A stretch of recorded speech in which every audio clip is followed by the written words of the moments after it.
அனைவருக்கும் வணக்கம் நண்பர்களே. நம்முடைய சேனலில் இப்போ சமீபத்தில் பார்த்துக்கிட்டு இருக்கிறது டிஎன்பிஎஸ்சி குரூப் 2 ப்ரிப்ரேஷன் பார்த்துக்கிட்டு இருக்கோம். அதில் முதல்ல நாம் அதனுடைய நோட்டிஃபிகேஷன், சிலபஸ் டிஸ்கஷன் அப்படிங்கிறத பார்த்தோம். இப்போது அடுத்ததாக என்ன பண்ணியிருக்கோம் அப்படின்னா, ப்ரீவியஸ் இயர் கொஷின்ஸ் நம்ம பார்த்து முடிச்சுட்டு நம்ம சிலபஸ் வைஸ் டாபிக் கவர் பண்ண திட்டமிட்டிருக்கோம். அந்த வகையில் முதலாவதாக 2022 நடந்த டிஎன்பிஎஸ்சி குரூப் 2 எக்ஸாமுக்கான வினா விடைகளை பார்க்குறோம். கடந்த காணொலியில் நம்ம என்ன பண்ணியிருப்போம் அப்படின்னா, இந்த குரூப் 2 2022 குரூப் 2 எக்ஸாமினுடைய பொது தமிழ் 100 வினாக்களை பார்த்தோம். இந்த காணொலியில் மீதமுள்ள 100 வினாக்கள், அதாவது பொது அறிவியல், ஜென்ரல் சயின்ஸ், இதற்கான வினா விடைகளை சுருக்கமாக தான் பார்க்குறோம். அடுத்தடுத்து நம்ம வினாக்கள் விடைகளுடன் எக்ஸ்ப்ளனேஷன், டீட்டெயில்டு ஆன்சரை அடுத்தடுத்த காணொலியில் பார்ப்போம். அடுத்த காணொலியில் நாம் ஜென்ரல் இங்கிலீஷ் இருக்குது, அது தமிழ் வேணான்னு சொல்கிறவங்க இங்கிலீஷ் எழுதுனது, அதற்கான விடைகள் இருக்குது. அதை நம்ம அடுத்தடுத்த காணொலியில் காணலாம். அப்போது ஜென்ரல் சயின்ஸில் ஃபஸ்ட்டு கொஷின் பார்க்குறோம். Which of the following statements are true about judicial review? நீதி புனராய்வு பற்றிய கீழ்காணப்படும் வாக்கியங்களில் எவை சரியானவை? ஃபர்ஸ்ட் ஸ்டேட்மெண்ட், நீதி புனராய்வு கோட்பாடு UK தோன்றியது மற்றும் உருவாக்கப்பட்டது. இந்திய அரசியலமைப்பு நீதித்துறைக்கு நீதி புனராய்வு அதிகாரத்தை வழங்குகிறது. நீதி புனராய்வு அதிகாரத்தை அரசியலமைப்பு திருத்தம் மூலம் குறைக்க முடியாது. அப்போது கொடுத்துருக்கிறது 3 ஸ்டேட்மெண்ட் கொடுத்துருக்குறாங்க.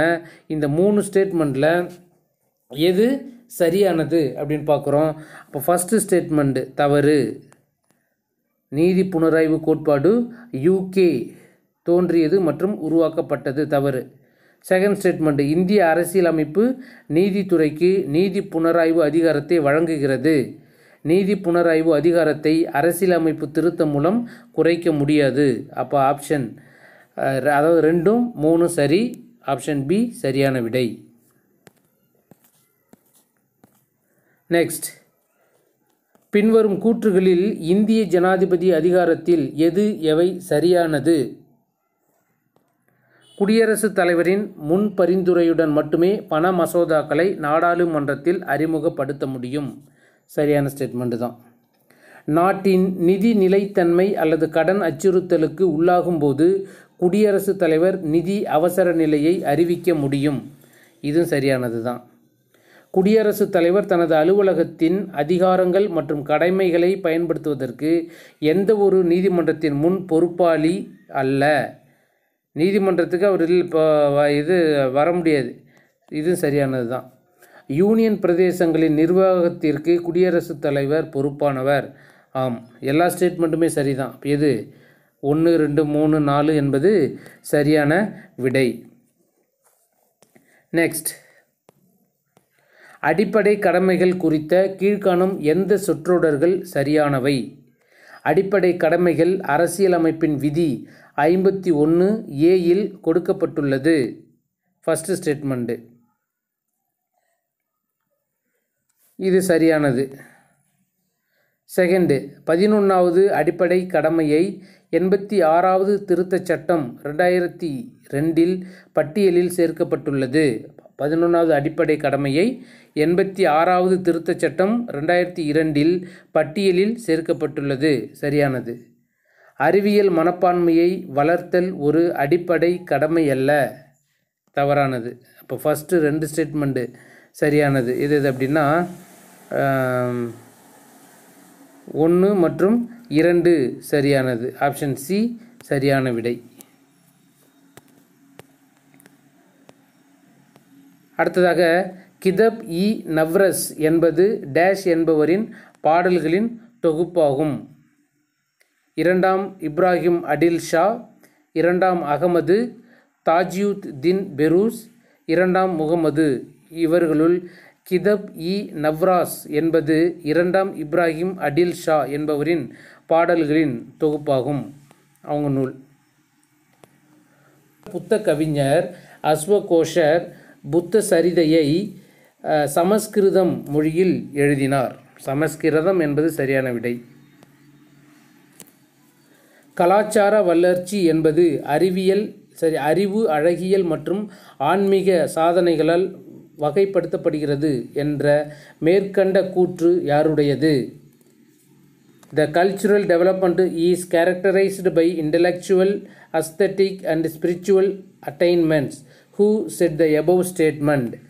J.S. Mill, S.M. Forsyth, Max Weber, Tonson. யார் சொன்னதுன்னா எஸ்எம் ஃபோர்சைல்டு தான் கலாச்சார வளர்ச்சி என்பது அறிவு, அழகியல் மற்றும் ஆன்மீக சாதனைகளால் வகைப்படுத்தப்படுகிறது அப்படின்னு சொன்னது எஸ்எம் ஃபோர்சைல்டு. அடுத்ததாக சரியாக பொருந்தியுள்ளதை சொல்கிறோம். எப்படின்னா சிப்பா சாலர் தவறு. இதனுடைய விரிவான விளக்கம்லாம் நம்ம அடுத்தடுத்த காணொலியில் பார்ப்போம். நம்ம விடையை மட்டும்தான் பார்க்குறோம். சர்க்கார் பௌஜ்தார் தவறு. பர்கானா சிக்தார் தவறு. கிராமம் என்றால் பக்ஷி என்று பொருள்படும். அப்போ இதில் இது 4 மட்டும் சரியானது. ஆப்ஷன் டி சரியான விடை. அடுத்தது பட்டியல் 1 பட்டியல் 2ஓடு தொடர்பு படுத்துகிறோம். இடம் தோண்டப்பட்டது. சான்ஹிதாரோ, குல்லி, ராகி கார்கி, தோலவிரா இதெல்லாம் இடங்கள். இது யாரால் தோண்டப்பட்டது அப்படின்னு பார்க்குறோம். Aurel Stein, JP Joshi, Majumdar, Amarendranath. இப்போ இதில் சன்ஹிதாரோ அப்படிங்கிறது எது அப்படின்னா இந்த இடத்த தோண்டியது மஜும்தார். சன்ஹிதாரோ மஜும்தார். அடுத்தது குல்லி என்ற இடத்தை தோண்டியது ஆர்எல் ஸ்டீன். ராகி கார்கி என்ற இடத்தை தோண்டியது அமரேந்திரநாத். தோலவிரா என்ற இடத்தை தோண்டியது ஜேபி ஜோஷி. அப்போது பொருத்தமான விடை எதுனா ஆப்ஷன் சி சரியான விடை. கீழ்கண்ட கூற்றுகளில் சரியானதை தேர்ந்தெடுக்கவும். இந்தியாவின் 11வது ஐந்தாண்டு திட்டத்தை பற்றிய பின்வரும் கூற்றுகளில் எது சரியானது? இந்த திட்டத்தின் முக்கிய கவனம் விரைவான மற்றும் உள்ளடக்கிய வளர்ச்சியை நோக்கியதாக இருந்தது. சரியான ஸ்டேட்மெண்ட் தான். வளர்ச்சியின் பலன்கள் அனைத்து தரப்பு மக்களையும் சென்றடைய வேண்டும் என்பதே இத்திட்டம் வலியுறுத்தியது. சரியானது தான். நாட்டின் கிழக்கு பகுதிகளில் அரிசி உற்பத்தி அதிகரித்தது. கிழக்கு பகுதிகளில் அரிசி உற்பத்தி அதிகரித்தது இல்லை, இந்த ஐந்தாண்டு திட்டத்தால் அதிகரிக்கலை. அப்போ ஸ்டேட்மெண்ட் 1 and 2 சரியானது. எது அப்படின்னா ஆப்ஷன் சி 1 and 2 சரியான விடை. அடுத்ததாக தீபகற்ப இந்தியாவின் மேற்கு நோக்கி பாயும் மிகப்பெரிய நதி எது? The largest west flowing river of peninsular India is Mahi, Sabarmati, Narmada, Luni. தீபகற்ப இந்தியாவின் மேற்கு நோக்கி பாயும் மிகப்பெரிய நதி எது? மஹி, சபர்மதி, நர்மதா, லூனி. இதில் நர்மதா என்பது மேற்கு நோக்கி பாயும் மிகப்பெரிய நதியாகும். இதில்னா தீபகற்ப இந்தியாவினுடைய. அடுத்ததாக மேத்ஸ் கொஷின். நம்ம மேத்ஸ் கொஷினுக்கு தனியாக இதனுடைய டீட்டெயில்டு ஆன்சரோட எக்ஸ்பிளனேஷன் பார்க்கலாம். இப்போ நம்ம வெறும் ஆன்சர் மட்டும் பார்க்குறோம். இரு ஒத்த கம்பிகள் சம அளவுள்ள எடையால் கட்டி தொங்கவிடப்பட்டுள்ளன. இரு ஒத்த கம்பிகள் சம அளவுள்ள எடையால் கட்டி தொங்கவிடப்பட்டுள்ளன. அவற்றின் மீட்சியியல் குணகங்களின் விகிதம் 5:3 என்ற விகிதத்தில் இருக்கு எனில் கம்பிகளின் நீட்சி விகிதம் என்ன? கம்பிகளின் நீட்சி விகிதமும் அப்படியே தான் இருக்கும், மாறாது அப்படின்னு சொல்கிறாங்க. 3:5. மனித இரத்த வகைகளை கண்டறிந்தவர். எளிமையான வினா. Human blood grouping was discovered by Landsteiner, Punnett, Correns, Muller. மனித இரத்த வகைகளை கண்டறிந்தவர் லான்ஸ்டீனர். அணுக்கருவின் கூட்டு மாதிரி அமைப்பில் அணுக்கரு எத்தகைய வடிவத்தை பெற்றிருக்கும்? In the collective model of the nucleus, the shape of nuclear core is non-spherical, spherical, semi-spherical, circular. இதில் எப்படி இருக்கும் அப்படின்னா நான்-ஸ்பெரிக்கல், அதாவது கோள வடிவமற்றதாக இருக்கும். அடுத்ததாக கூற்று, அதற்கான காரணம். அறிவியல் சிக்கலான, கருத்தியலான மற்றும் பன்முகத்தன்மை கொண்டவையாகும். அறிவு என்பது பருப்பொருள், கோட்பாடு மற்றும் தொகுப்பு முறைகளை உள்ளடக்கியது. அறிவியல் சிக்கலான, கருத்தியலான மற்றும் பன்முகத்தன்மை கொண்டவையாகும். சரியதுன்னு தான். அறிவு என்பது பருப்பொருள், கோட்பாடு மற்றும் தொகுப்பு முறைகளை உள்ளடக்கியது. இதில் கூற்று சரி, அதற்கான காரணம் தவறு. இது சரி, இது தவறு. அடுத்தது பொறுத்துக. அப்போஸ்போரி, அப்போகோய்மி, பார்த்தினோகார்பி, பார்த்தினோஜெனிஸ். அப்போஸ்போரி, அப்போகேமி, பார்த்தினோகார்பி, பார்த்தினோஜெனிஸ். அப்போஸ்போரி அப்படின்னா ஸ்போரோபைட்டிலிருந்து நேரடியாக கேமிட்டோஃபைட் உருவாதது தான் என்னன்னு சொல்கிறோம்? அப்போஸ்போரின்னு சொல்கிறோம். அப்போஸ்போரி அப்படிங்கிறது ஸ்போரோபைட்டிலிருந்து நேரடியாக கேமிட்டோஃபைட் உருவாவது. அடுத்தது அப்போகேமி அப்படின்னா கேமிட்டோபைட்டிலிருந்து நேரடியாக ஸ்போரோபைட் உருவாவது அப்போகேமி. அடுத்தது பார்த்தினோகார்பி அப்படின்னா கருவுறாமல் பழம் உருவாகுவது. இது எல்லாருக்கும் இது முக்கியமானது, தெரிஞ்ச விஷயம் இது. அதனால் இதை வச்சு நம்ம ஆன்சர் கொண்டு வர முடியும். பார்த்தினோகார்பி அப்படின்னா கருவுறாமல் பழம் உருவாவது பார்த்தினோகார்பி. சிக்கு 2 சரியானது. அந்த ஒரு ஆப்ஷனை வச்சு நம்ம ஆன்சர் ஒரு முடிவுக்கு வந்துடலாம். என்னென்னு ஆப்ஷன் எதுன்ட்டு சி தான்ட்டு. அப்போது அடுத்தது பார்த்தினோஜெனிசிஸ் அப்படின்னா என்ன அப்படின்னா கருவுறாத முட்டை செல்லிலிருந்து கரு உருவாவது தான் இந்த பார்த்தினோஜெனிசிஸ் அப்படிங்கிறது. அப்போ ஆப்ஷன் சி சரியான விடை. அடுத்தது வினா எண் 116. இப்போ இதில் பார்க்குறோம், பின்வருவனவற்றில் எவை சரியாக பொருத்தப்பட்டுள்ளது அப்படின்னு பார்க்குறோம். இது என்ன அப்படின்னா பெயர், ஒரு புகழ்பெற்றவர்களுடைய பெயர், அவர் எந்த துறையில் சிறந்த வல்லுனர் அப்படிங்கிறத பார்க்குறோம். இப்போது கப்ரேகார் அப்படிங்கிறவர் வானியல் இயற்பியலாளரா அப்படின்னு பார்க்குறோம். கப்ரேகார் அப்படின்னா வானியல் இயற்பியலாளர் அப்படின்னு பார்க்குறாங்க. நம்ம ஏற்கனவே சொல்லியிருந்தோம். இப்போ பார்க்குறது ஜஸ்ட்டு வினா விடை அப்படி தான். அடுத்தடுத்த காணொலியில் ஒவ்வொரு வினாவுக்கும் தொடர்புடையது, இவர் யார், இவருடைய பேக்ரவுண்டு என்ன அப்படிங்கிறதுலாம் அடுத்தடுத்த காணொலியில் பார்ப்போம். அப்போ கப்ரேகார் அப்படிங்கிறவர் யார் அப்படின்னா வானியல் இயற்பியலாளர் இல்லை. சரியாக புரிஞ்சில்ல தான் கேட்குறாங்க. அப்போ கப்ரேகார் அப்படிங்கிறவர் இல்லை. ரெண்டாவதாக பார்க்குறோம் ஜானகி அம்மாள் அப்படிங்கிறவங்க யார் அப்படின்னு கேட்கும்பொழுது உயிரியலாளர் அப்படின்னு சொல்கிறாங்க. ஜானகி அம்மாள் உயிரியலாளர் என்பது சரியானது. அடுத்ததாக மூணாவதாக பார்க்குறோம் தெபாசிஸ் முகர்ஜி அப்படிங்கிறவங்க ஒரு கெமிஸ்டிஸ்ட், அவங்க ஒரு வேதியியலாளர், அது சரியானது. மேக்நாத் சாஹா அப்படிங்கிறவங்க கணிதவியலாளரா அப்படின்னு சொல்கிறாங்க. இல்லை, மேக்நாத் சாஹா அப்படிங்கிறவங்க கணிதவியலாளர் இல்லை. அப்போ இதில் சரியான பொருந்து இருக்கிறது என்ன அப்படின்னா 2, 3 எந்த ஆப்ஷனில் இருக்குன்னு பார்க்குறோம். ஆப்ஷன் டி சரியான விடை. அடுத்தது வினா எண் 114. World youth skills day is celebrated on. உலக இளைஞர் திறன் தினம் கொண்டாடப்படுகிற நாள். உலக இளைஞர் தினம், தேசிய இளைஞர் தினம் யாருடைய பிறந்த நாள் அப்படிங்கிறது பாருங்கள். நம்மளுடைய சேனலில் 12 மாதத்திற்கான முக்கிய தினங்களை தனி பிளேலிஸ்ட்டு போட்டு வச்சுருக்கோம். கடந்த டிஎன்பிஎஸ்சி குரூப் 4ல் 3 வினாக்கள் இருந்துச்சு, உங்களுக்கு நினைவு இருக்கும் அப்படின்னு நினைக்கிறேன். அதனால் நம்ம அதுக்கு முன்னாடியே நம்ம இதுக்கெல்லாம் மெட்டீரியல் இண்டிவிஜுவலாக பர்ஃபெக்டாக பண்ணணுங்கிறதுக்காக நம்ம சிறப்பாக பண்ணிட்டு வரோம். நம்மளுடைய பிளேலிஸ்ட்டில் போய் பார்த்தீங்க அப்படின்னா கரண்ட் அஃபேர்ஸ் ஒரு பக்கம் போயிட்டு இருந்தாலும் 2023 முக்கிய தினங்கள் அப்படின்னு போட்டு ஒரு தனி பிளேலிஸ்ட்டு க்ரியேட் பண்ணியிருக்கோம். அதில் ஜனவரி மந்த்தோடைய முக்கிய தினங்கள் என்ன, பிப்ரவரியோடைய அதேபோல் 12 மாதத்திற்கான முக்கிய தினங்களை நம்ம போட்டிருக்கோம், போய் தவறாமல் பாருங்கள். 2024 அதனை கொஞ்சம் மேம்படுத்தி பார்க்கலான்ட்டு இருக்கும். மேம்படுத்தி அப்படின்னா ஒரு டே செலிப்ரேஷன்னா அதனுடைய பேக்ரவுண்டு என்ன அப்படிங்கிறத அதுக்கு நம்ம முயற்சி பண்ணிக்கிட்டு இருக்கோம் மெட்டீரியலோட.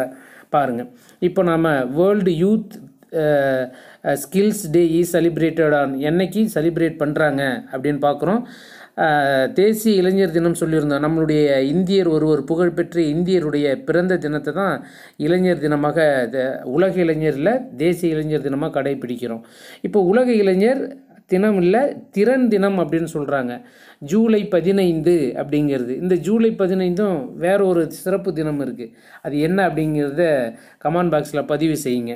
ஜூலை 15 ஒரு புகழ்பெற்ற மேதையுடைய பிறந்த நாள். அவருடைய பிறந்த நாளை நாம் கல்வி வளர்ச்சி தினமாக தமிழக அரசு அறிவிச்சிருப்பாங்க. அது யாருடைய பிறந்த தினம் அப்படிங்கிறத கமெண்ட் பாக்ஸில் பதிவு செய்யுங்க. அடுத்தது, the first Indian male badminton player to win a silver medal under men's singles in the World Badminton Championship was. உலக ஆடவர் ஒற்றையர் இறகு பந்தாட்ட சாம்பியன்ஷிப் போட்டிகளில் வெள்ளிப்பதக்கம் வென்ற முதல் இந்திய ஆண் இறகு பந்தாட்ட விளையாட்டு வீரர் யார்? கிடாம்பி ஸ்ரீகாந்த், பாருபள்ளி கஷ்யப், சாய் பிரணீத், புல்லேல கோபிசந்த். இது நாளில் யார் பார்க்கும்போது கிடாம்பி ஸ்ரீகாந்த் தான் வெள்ளிப்பதக்கம், அதாவது இறகு பந்தாட்ட போட்டியில், உலக ஆடவர் ஒற்றையர் இறகு பந்தாட்ட போட்டியில் வெள்ளிப்பதக்கம் வாங்கிய வீரர். அதுபோல் நம்ம கரண்ட் அஃபேர்ஸும் 2023 தான் ஸ்டார்ட் பண்ணியிருக்கோம். 2023 ஃபுல்லாக முடிச்சிட்டோம். 2024 ஜனவரி போயிட்டு இருக்குது. அடுத்தடுத்து இதன் பிறகு அப்படியே ரெகுலராக டே பை டே போட்டுக்கிட்டு இருக்கிறோம். அதுக்கான பிடிஎஃப் மெட்டீரியல் நம்மளுடைய வாட்ஸ்அப் குரூப், அடுத்ததாக டெலகிராம் குரூப்லேயும் நம்மளுடைய பிடிஎஃப் போட்டுக்கிட்டு இருக்கோம். அதையும் பாருங்கள். Arrange the following in descending order of amount receipt in budget estimates 2022-23. அந்த பட்ஜெட்டு ஒதுக்கீடு செஞ்சுருக்காங்கல்ல, அது எதுக்கு எவ்வளோ ஒதுக்கீடு செஞ்சுருக்கிறாங்க அப்படிங்கிறத எந்த ஆர்டரில் கேட்டிருக்காங்க? டிசெண்டிங் ஆர்டர், இறங்கு வரிசையில் கேட்டிருக்கிறாங்க. அப்போ இது நம்ம பட்ஜெட் முக்கியமாக பார்க்குறோம். அதே போல் கரண்ட் பட்ஜெட்டையும் நம்ம முக்கியமாக பார்க்க வேண்டியிருக்குது. இந்த அடுத்து வரக்கூடிய டிஎன்பி குரூப் 2 எக்ஸாமுக்கு ஃபஸ்ட்டு பார்க்குறோம். என்ன அப்படின்னா, என்னென்ன கொடுத்துருக்குறாங்க? மாநில கலால் வரி, இரண்டாவதாக முத்திரை மற்றும் பதிவு கட்டணம், மூன்றாவதாக மோட்டார் வாகன வரி. 3 ஆப்ஷன் தான் கொடுத்துருக்குறாங்க. அப்போ நாம் அதையும் யோசித்து பண்ண வேண்டியிருக்குது. என்ன அப்படின்னா, இறங்கு வரிசை அப்படிங்கும்போது அதிகமாக எதுக்கு கொடுத்துருக்குறாங்கன்னா, முத்திரை மற்றும் பதிவு கட்டணம் இதுதான் ஃபஸ்ட்டு முதல் இடத்துல இருக்கக்கூடியது. இது 1. இரண்டாவதாக எது கொடுத்துருக்காங்கன்னா, மாநில கலால் வரிக்கு அமௌண்ட் அடுத்ததாக இதை விட கம்மியாக கொடுத்துருப்பாங்க இறங்கு வரிசை இறங்கும்பொழுது. மூன்றாவதாக மோட்டார் வாகன வரி. அப்போ இந்த ஆர்டரில் இருக்கணும். எப்படின்னா 2, 1, 3 அப்படிங்கிற வரிசையை பார்க்கும்போது எந்த ஆப்ஷன்? ஆப்ஷன் பி சரியான விடை. Which of the following statement is are correct? 2022-23 தமிழ்நாட்டில் பெயரளவில் ஜிஎஸ்டிபி வளர்ச்சி 14% கணக்கிடப்படுகிறது. கரண்ட் அஃபேர்ஸை பொறுத்த வரைக்கும் கொஞ்சம் நிதானமாக படித்து பாருங்கள். இது எல்லாமே 22-23 ஆண்டில் வந்த கரண்ட் அஃபேர்ஸ். இது தமிழ்நாட்டின் பெயரளவில் ஜிஎஸ்டிபி வளர்ச்சி 14% கணக்கிடப்படுகிறது.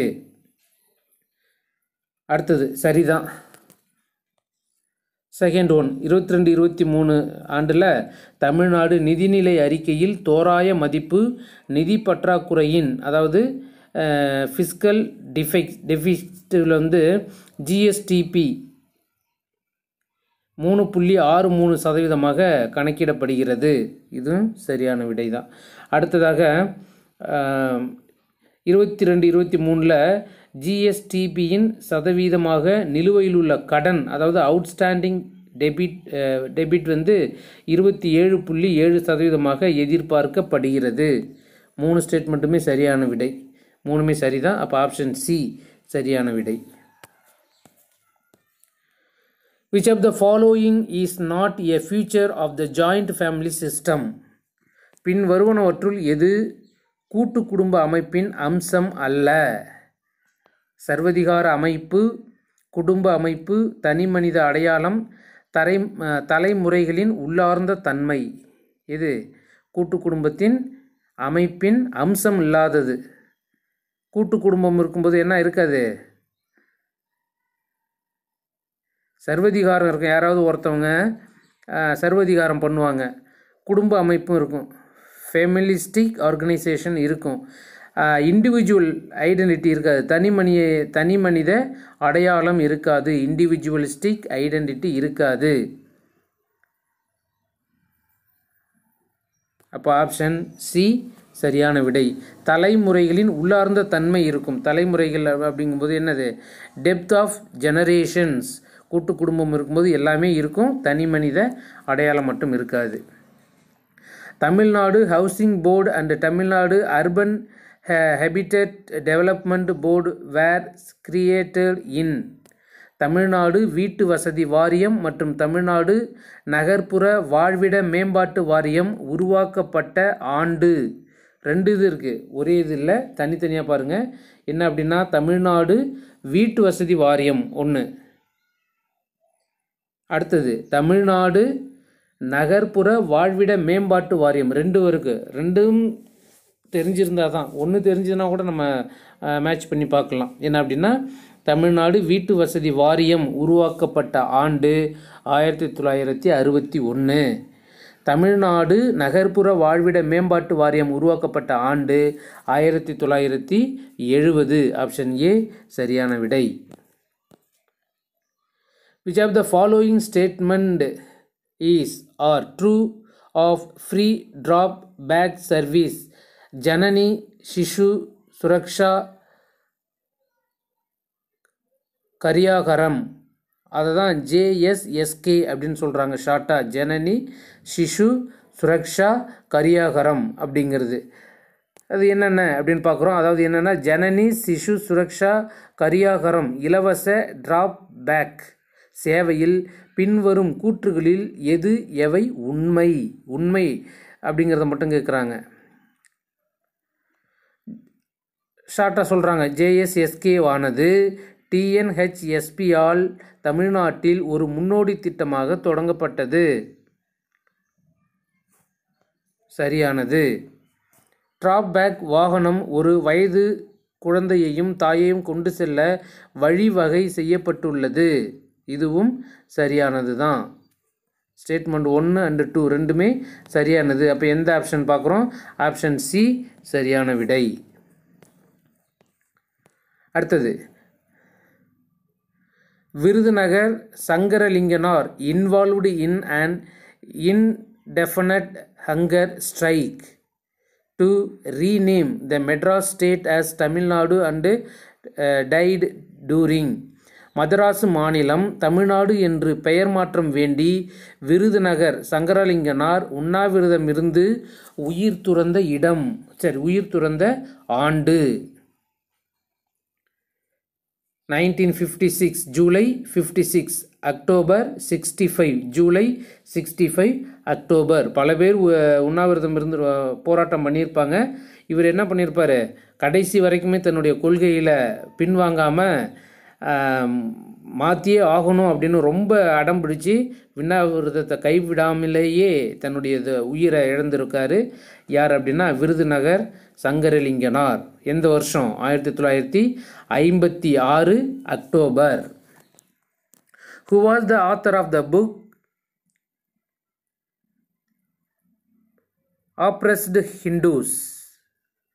Oppressed Hindus என்ற புத்தகத்தின் ஆசிரியர், அதாவது ஒடுக்கப்பட்ட இந்துக்கள் என்ற புத்தகத்தின் ஆசிரியர் M Palanisamy, R Veeraiyan, P V. Subramanian, M C. Raja. ஒடுக்கப்பட்ட இந்துக்கள் என்ற புத்தகத்தின் ஆசிரியர் M C. Raja. Which one of the following is not the achievement of Justice Party rule? பின் வருவனவற்றுள் ஒன்று மட்டும் நீதி கட்சியின் சாதனை அல்ல. 4 ஆப்ஷன் கொடுத்துருக்குறாங்க. அதில் நீதி கட்சியின் சாதனை அல்லாதது எது அப்படின்னு பார்க்குறோம். 1921 மற்றும் 22 வகுப்புவாத அரசாணைகளை நிறைவேற்றியது. சரி. அரசு பணியாளர் தேர்வாணையம் உருவாக்கப்பட்டது. சரி. நீதி கட்சி காலத்தில் தான் இந்த அரசு பணியாளர் தேர்வாணையம், அதாவது பப்ளிக் சர்வீஸ் கமிஷன் சொல்கிறோம். இப்போ டிஎன்பிஎஸ்சி இதுக்கு முன்னாடி அரசு பணியாளர் பப்ளிக் சர்வீஸ் கமிஷனாக தான் வந்துச்சு. அதன் பிறகு தான் அது பெயர் மாற்றம் பண்ணியிருப்பாங்க. இது எல்லாமே நம்ம மெயின் எக்ஸாமுக்கு நம்ம அதனுடைய வரலாறை படிப்போம். மூன்றாவதாக பெண்களுக்கு வாக்குரிமை வழங்கப்பட்டதும் இந்த நீதி கட்சியின் சாதனை தான். அடுத்தது ஒத்துழையாமை இயக்கம் அப்படிங்கிறது நீதி கட்சிக்கும் ஒத்துழையாமை இயக்கத்துக்கும் சம்பந்தம் இல்லை. அப்போ சாதனை அல்லாதது எது? ஒத்துழையாமை இயக்கம். மீதி எல்லாமே நீதி கட்சி காலத்தில் கொண்டு வரப்பட்ட சிறப்பு வாய்ந்த திட்டங்கள். Which of the following journal is not associated with Subramaniya Bharathi? கீழே கொடுக்கப்பட்டுள்ள இதழ்களில் எது சுப்பிரமணிய பாரதியுடன் தொடர்புடையது அல்ல? A New Daily அப்படிங்கிறது அவருடைய தொடர்புடையது தான், பாரதியோடைய தொடர்புடையது. விஜயா இவருடையது தான். இந்தியா இவருடையது தான். நியூ இந்தியா பாரதியுடன் தொடர்பு இல்லாத ஒரு இதழ். Who are the ones who brave the fate? ஊழையும் உப்பக்கம் காண்பவர் யார்? ஊழை இது திருக்குறளுடைய வரிகள். திருக்குறளிலிருந்து சொல்ல வேண்டியது என்ன அப்படின்னா, ஊழையும் உப்பக்கம் காண்பவர் யார்? குறள் பொருள் தெரிஞ்சிருந்தால் தான் இதெல்லாம் சரியாக நம்ம பதில் சொல்ல முடியும். யாருன்னா சான்றோர், அதுதான் லேர்ன்டு. இளையோர், விடாமுயற்சி உடையோர், சோம்பேறி. அப்போ ஊழையும் உப்பக்கம் காண்பவர் யார் அப்படின்னா விடாமுயற்சி உடையோர் தான் ஊழையும் உப்பக்கம் காண்பவர் அப்படின்னு சொல்கிறாங்க. ஆப்ஷன் சி சரியான விடை. What Thiruvalluvar says are the qualities of an ambassador? ஒரு தூதுவனின் குணங்களாக திருவள்ளுவர் எவற்றையெல்லாம் கூறுகிறார்? அறிவு, தோற்றம், கல்வி, இதை சொல்கிறாரா? அன்பு, அறிவு, தெளிந்த பேச்சு, இதெல்லாம் தூதுவன்னா யாருன்னு சொல்கிறாங்க? அம்பாசிடர், தூதுவன்ட்ட. அன்பு, அறிவு, தெளிந்த பேச்சா? மூன்றாவதாக கடமை, காலமறிதல், இடமறிதல், இதா? நான்காவது தூய்மை, துணைமை, துணிவு. அதுக்கான ஆங்கில வார்த்தைகள் பார்த்துக்கோங்க. இதில்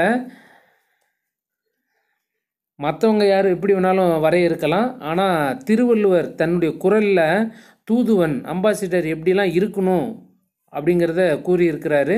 குணங்கள், அவரே கூறிய குணங்கள் என்ன அப்படின்னா கடமை, பியூரிட்டி, காலமறிதல், அதாவது அப்படின்னா தூய்மை, பியூரிட்டி, தூய்மையாக இருக்கணும். ரிசோர்சஸ், அதுதான் துணைமை அப்படின்னு சொல்கிறாங்க. ரிசோர்சஸ், கரேஜ், துணிவு இருக்கணும். பியூரிட்டி, ரிசோர்சஸ், கரேஜ், இது தூதுவனின் குணங்களாக திருவள்ளுவர் குறிப்பிட்டுள்ளார். அடுத்ததாக வினா எண் 130. இப்போ 130 என்ன சொல்கிறோம் அப்படின்னா,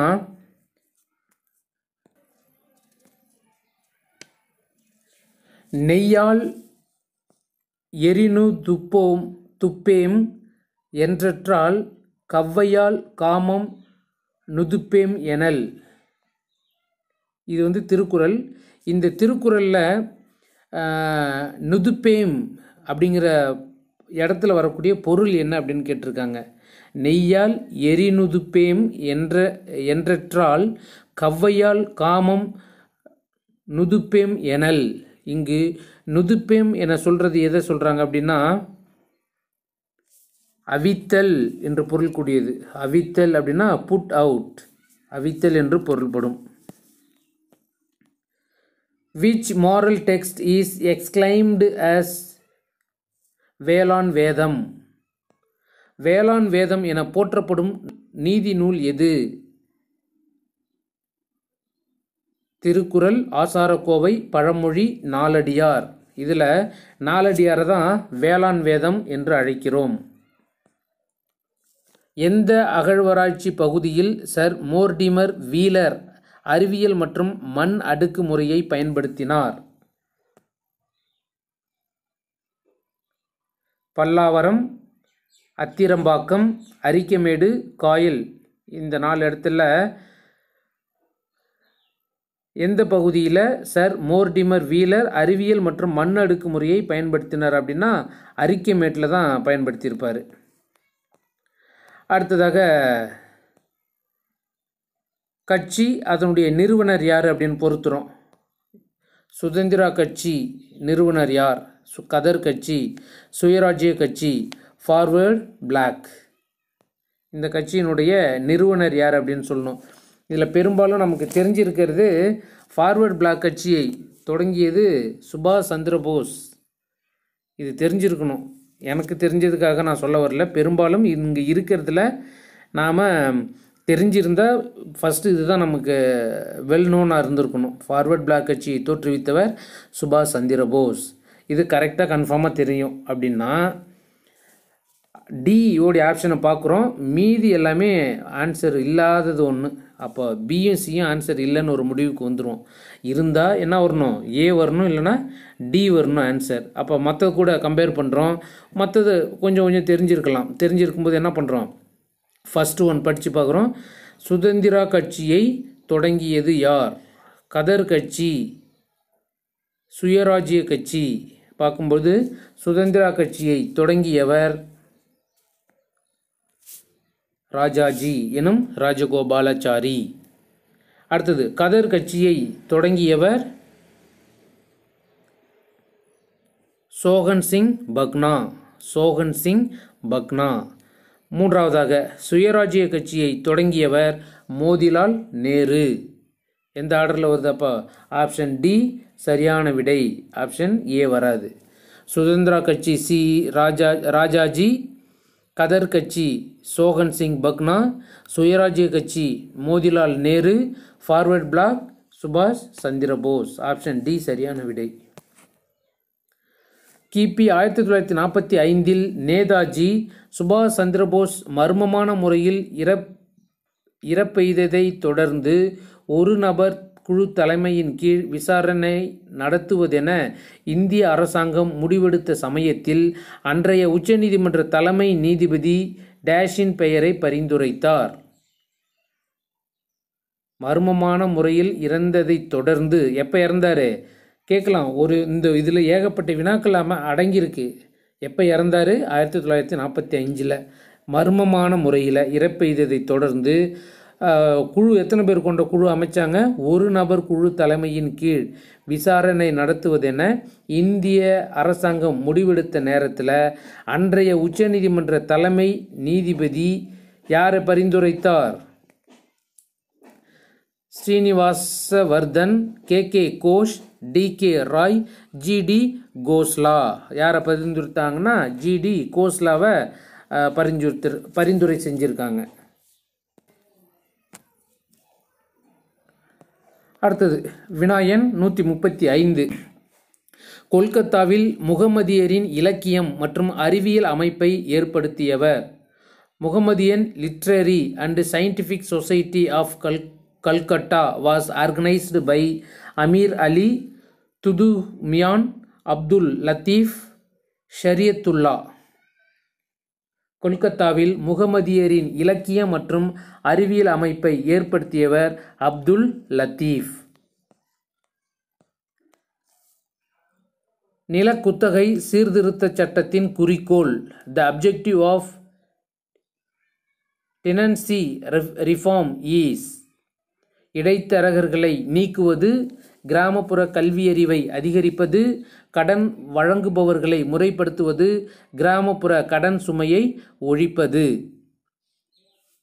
அப்போ நிலக்குத்தகை சீர்திருத்த சட்டத்தின் குறிக்கோள் என்னவா இருந்துச்சு அப்படின்னா இடைத்தரகர்களை நீக்குவது. சரியான விடை.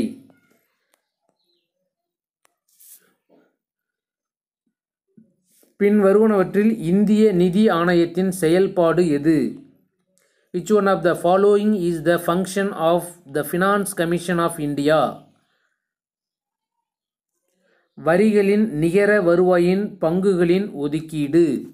வரிகளின் நிகர வருவாயின் பங்குகளின் ஒதுக்கீடு சரி. அல்லது allocation of the shares of net proceeds of taxes சரியானது.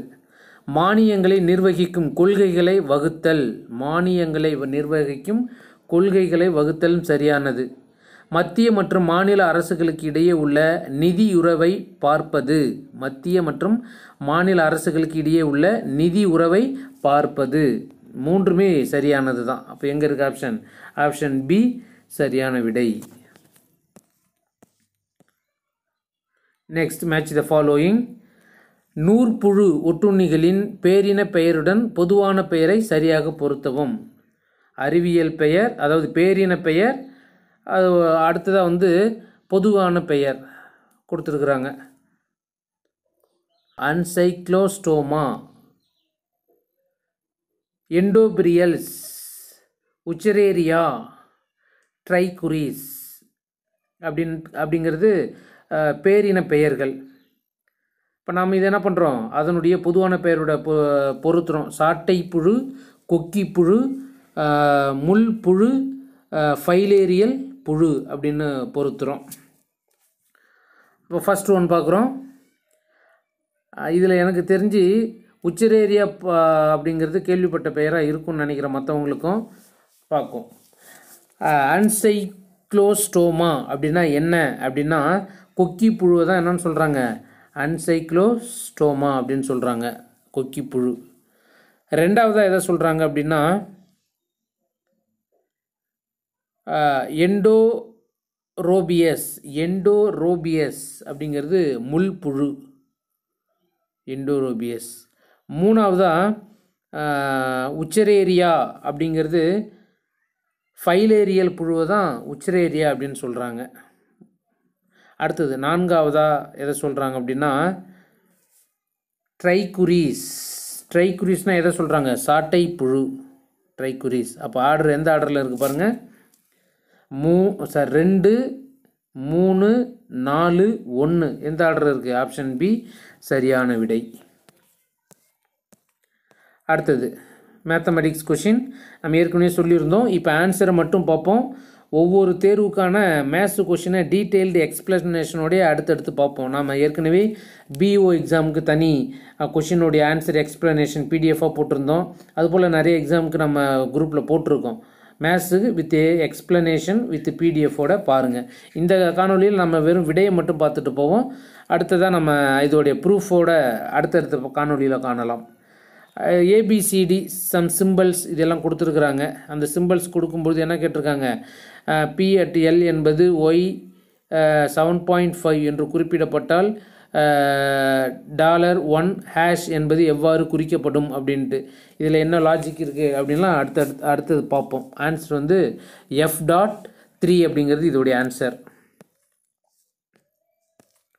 அடுத்தது இதில் சைன் மாறும், அதாவது ப்ளஸ் மைனஸ் ஆகும், மைனஸை ப்ளஸ் ஆகும். மாற்றும்பொழுது போர்டு மாஸ் ரூல் தெரிஞ்சிருக்கணும். போர்டு மாஸ் ரூல் தெரியாமல் நீ சால்வ் பண்ணியிருந்தேன்னா பிரச்சனை. போர்டு மாஸ் ரூல் தெரிஞ்சவங்க தப்பு பண்ண மாட்டாங்க. இதெல்லாம் நம்ம இன்டர்சேஞ்ச் பண்ணும்போது என்ன கொஷினில் சொல்லியிருக்காங்க புரிஞ்சுக்கோங்க. எங்கெல்லாம் மல்டிப்ளிகேஷன் இருக்கோ அங்கெல்லாம் என்ன பண்ணணும்? டிவைடு கொடுக்கணும். அதுதான் அவங்க ஃபஸ்ட்டு சொல்லியிருக்கிறது. மல்டிப்ளிகேஷனுக்கு பதிலாக டிவைடு, மைனஸுக்கு பதிலாக மல்டிப்ளிகேஷன் கொடுக்கணும். மைனஸுக்கு பதிலாக மல்டிப்ளிகேஷன் சிம்பிள் கொடுக்கணும்.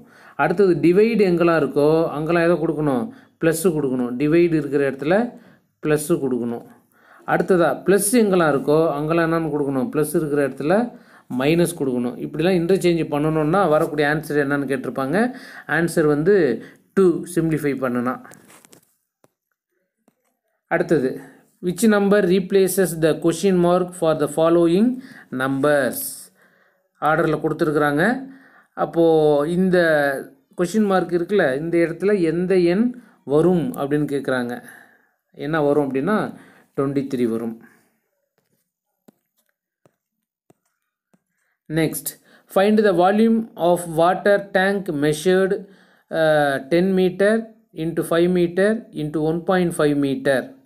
ஒரு 10 metre into 5 metre into 1.5 metre அளவில் ஒரு நீர் தொட்டியின் கொள்ளளவு யாது அப்படின்னு கேட்டிருக்காங்க. இது எந்த வடிவத்தில் இருக்குன்னு பாருங்கள். கன செவ்வகத்தில் இருக்கும். கன செவ்வகத்தில் இருக்கும் பொழுது அதனுடைய ஃபார்முலாவை அப்ளை பண்ணும்பொழுது நமக்கு எவ்வளோ இருக்கும்? 75,000 லிட்டர்ஸ் இதனுடைய கொள்ளளவாக இருக்கும். வால்யூம்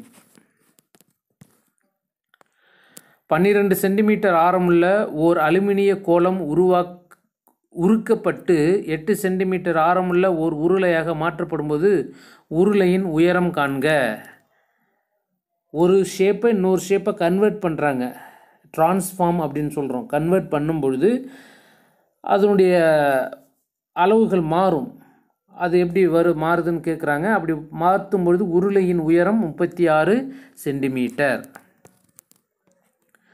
பின் வருவனவற்றுள் ரூபாய் 1000 அசலுக்காக ஓராண்டுக்கு 10% என்ற வீதத்தில் தனி வட்டியாகும். பின் வருவனவற்றில் எது 1000 ரூபா அசலுக்கு ஓராண்டுக்கு 10% என்ற வீதத்தில் தனி வட்டியாகும் அப்படிங்கிற பொழுது விடை 100 ரூபாய். ஓர் ஆண்டிற்கு X% வட்டி வீதத்தில் X ஆண்டுகளுக்கு கிடைக்கும் தனி வட்டி வீதமானது ரூபாய் X எனில் அசலின் மதிப்பு எவ்வளவு அப்படின்னு கேட்டிருக்காங்க. அசல் எவ்வளவு இருக்குன்னா 100/X. அடுத்தது 2x + 3y = 3x + 5y = 18:29 அப்படின்னு இருந்துச்சுன்னா what is the value of x/y? x/y = 3:4. Ratio and proportion டாப்பிக்கில் வரும். முழுவதுமாக நிரப்பப்பட்டுள்ள 80 லிட்டர் 100 லிட்டர் 120 லிட்டர் கொள்ளளவு உள்ள கலன்களின் பாலினை சரியாக அளக்கக்கூடிய பாத்திரத்தின் அதிகபட்ச கொள்ளளவு எவ்வளவு? LCM HCF concept. இது அப்ளைடு கான்செப்ட். அதிகமாக இப்போல்லாம் அப்ளைடில் தான் அதிகமாக வருது. அப்போ இந்த வேல்யூஸ்க்கு நம்ம எல்சிஎம் எடுத்தோம்னா வரக்கூடியது 20 லிட்டர் தான் காமன் ஒரு சரியாக அளக்கக்கூடிய பாத்திரத்தின் கொள்ளளவாக இருக்கும். அடுத்தது HCF தான். HCF கண்டுபிடிக்க சொல்லியிருக்கிறாங்க. a² - 9ax², இது ஒரு வேல்யூ. a - 3x² அப்படிங்கிறது மொத்தமாக 2 வேல்யூ கொடுத்து அதனுடைய HCF என்னன்னு கேட்டிருக்காங்க. HCF என்ன அப்படின்னா a - 3x. குமார் என்பவர் ஒரு குறிப்பிட்ட தனி வட்டி விகிதத்தில் 52,000 கடனாக வாங்குறாரு. 4 வருஷத்துக்கு பிறகு தன்னுடைய கடனுக்காக 79,040 ரூபாயை கொடுக்குறாரு. அப்படின்னா வட்டி எந்த வட்டி வீதத்தில் அவர் கடன் வாங்கியிருப்பார் அப்படின்னு கேட்குறாங்க. இதை சால்வ் பண்ணும்போது 13% வட்டி விகிதத்தில் அவர் பணம் வாங்கியிருக்காரு. அடுத்தது சட்டம். அது இயற்றப்பட்ட ஆண்டு. விசாரணை ஆணைய சட்டம் எப்போது இயற்றினாங்க? விசாரணை ஆணைய சட்டம்.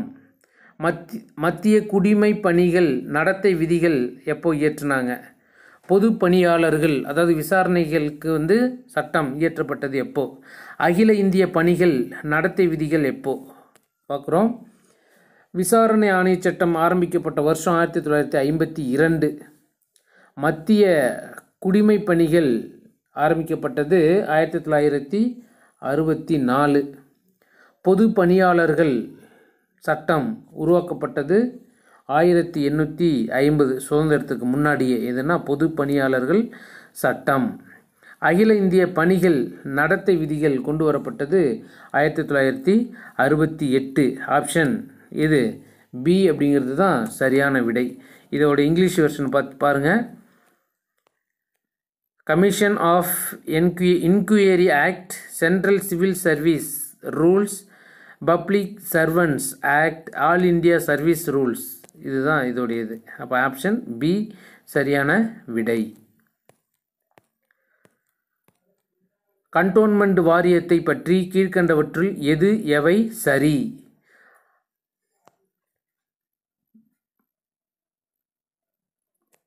கண்டோன்மெண்ட் வாரியத்தை பற்றி கீழ்கண்டவற்றுள் எது சரி? என்ன question? Which of the following is are correct about cantonment board? இராணுவம் வரையறுக்கப்பட்ட இவ்விடத்தில் நிரந்தரமாக நிறுத்தப்பட்டிருக்கும். இராணுவம் வரையறுக்கப்பட்ட இவ்விடத்தில், எவ்விடம்? கண்டோன்மெண்ட் வாரியத்தில் நிரந்தரமாக நிறுத்தப்பட்டிருக்கும். சரி. பாதுகாப்பு அமைச்சகத்தின் கட்டுப்பாட்டின் கீழ் இது செயல்புரிவது இல்லை. இல்லையே, அவங்கள்ட்ட தானே செயல்படுறாங்க. தவறு.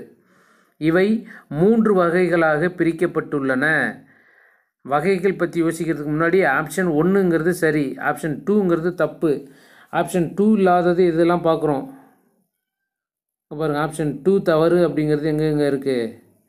அங்கே பார்த்தீங்கன்னா ஆப்ஷன் 2 சரின்னு சொல்லியிருக்கிறாங்க. அப்போ இதை விடையாக வர்றதுக்கான வாய்ப்பு இல்லை. அடுத்தது 1ம் 3ம் சரியானது அப்படிங்கும்போது ஆப்ஷன் 2ன்னு சொல்கிறாங்க. 1 சரியானது தான். ஆனால் 3 குழுக்களாக பிரிச்சிருக்கிறாங்களா அப்படின்னு நம்ம பார்க்கும்பொழுது இல்லை, 3 வகைகளாக பிரிக்கலை. அப்போது இது தவறானது தான்.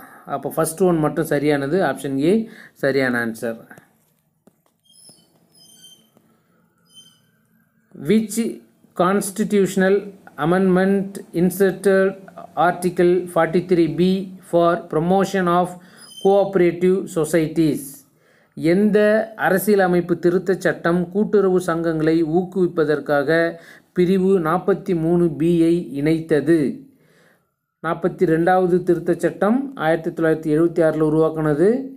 44வது திருத்தச் சட்டம் 1978 உருவானது.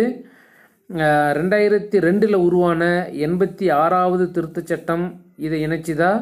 இல்லை 2011 உருவாக்கப்பட்ட 97வது திருத்தச் சட்டம் இதை இணைத்ததா அப்படின்னு பார்க்குறோம். அப்போ எந்த அரசியல் அமைப்பு திருத்தச் சட்டம் கூட்டுறவு சங்கங்களை ஊக்குவிப்பதற்காக பிரிவு 43Bயை இணைத்தது அப்படின்னா ஆப்ஷன் டி 97வது திருத்தச் சட்டம் 2011 உருவாக்கப்பட்ட இந்த சட்டம் தான் இதை இணைச்சது. ஆப்ஷன் டி சரியான விடை. Which one of the following fundamental rights has been wrongly listed? கொடுக்கப்பட்ட அடிப்படை உரிமைகளில் எது தவறானது? சமத்துவ உரிமை சரியானது தான். அரசியலமைப்பின் மூலம் தீர்வு காணும் உரிமை சரியானது. சுரண்டலுக்கு உண்டான உரிமை கிடையாது, சுரண்டலுக்கு எதிரான உரிமைன்னு தான் இருக்குது, நம்ம படிச்சிருப்போம். சரிங்களா? சுரண்டலுக்கு எதிரான உரிமை, சுதந்திர உரிமை சரியானது. அப்போ option C right to exploitation is correct answer. Which among the following was not a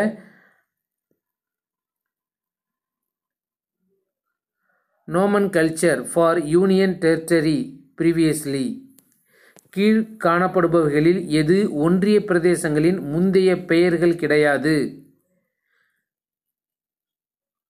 கீழ் காணப்படுபவைகளில் எது ஒன்றிய பிரதேசங்களின் முந்தைய பெயர்கள் கிடையாது அப்படின்னு கேட்டிருக்காங்க. இதெல்லாம் இல்லை அப்படின்னு சொல்லும்பொழுது அட்டவணையில் சேர்க்கப்பட்ட மாவட்டங்கள் அப்படின்னு இருக்குது. அட்டவணையில் சேர்க்கப்பட்ட மாவட்டங்கள் இருக்குது, இல்லாதது தான் கேட்குறாங்க. இது இருக்கும். தலைமை ஆணையர்களின் மாகாணங்கள் அப்படின்னு அழைச்சிருக்கிறாங்க. அடுத்ததாக பகுதி சி மற்றும் பகுதி டி மாநிலங்கள் அப்படின்னு அழைச்சிருக்கிறாங்க. தனித்துவமான மத்திய பகுதிகள் அப்படின்னு அழைச்சது கிடையாது இது வரைக்கும். அப்போ யூனியன் பிரதேசத்தை எப்படிலாம் முந்தைய பேரில் இருக்குது? அட்டவணையில் சேர்க்கப்பட்ட மாவட்டங்கள், தலைமை ஆணையர்களின் மாகாணங்கள், பகுதி சி மற்றும் பகுதி டி மாநிலங்கள். ஆப்ஷன் டி சரியான விடை. இந்திய உச்ச நீதிமன்றத்தை குறித்த சரியான விடையை தேர்ந்தெடுக்கவும்.